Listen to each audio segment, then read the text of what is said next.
தொழிற்சங்க கூட்டமைப்பு சார்பில் 17 இடங்களில் மறியல் போராட்டம் நடைபெற்றது.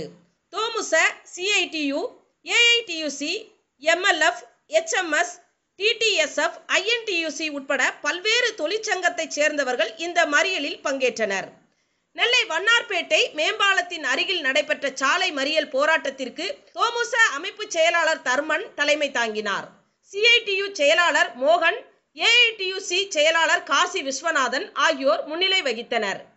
மேலும் MLF ஆட்டோ தொழிற்சங்க செயலாளர் அகஸ்டின் பெர்னாண்டஸ், தொழிற்சங்க பொதுச் செயலாளர் மாரியப்பன், INTUC ராமசாமி, கஸ்பர் ராஜா, கண்ணன், வேலுச்சாமி, HMS மாநில துணைத் தலைவர் சுப்பிரமணியன், பணியாளர் சம்மேளனம் சந்தானம், AICCTU ரமேஷ், தோமுசாவை சேர்ந்த முருகேசன், முருகன், மகாவிஷ்ணு, செல்வம் என்ற கருப்பசாமி, எபனேசர், துரை, சுடலைமுத்து, பாலு, தஸ்தகிர், ஐயப்பன், மாரி, ஜஸ்டின், மகேஷ், சிவன் பாண்டி, அமைப்புச்சாரா சங்கம் சைபுதீன், சேரன் மகாதேவி கிளை செயலாளர் கணேசன், தலைவர் முத்துக்குமாரசாமி, ராஜமுத்து, CITU சடையப்பன், ராஜன், நாகராஜன், மாரியப்பன், AITUC லட்சுமணன், உலகநாதன் உட்பட பலர் கலந்து கொண்டனர்.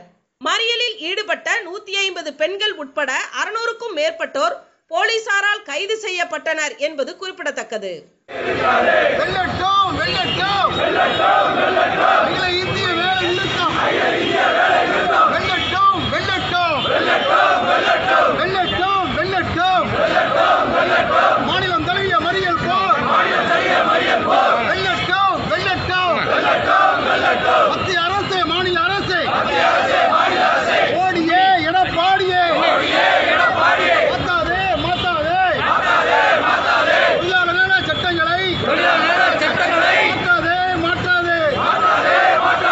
தினதரணி செய்திகளுக்காக நெல்லையிலிருந்து ரீட்டா.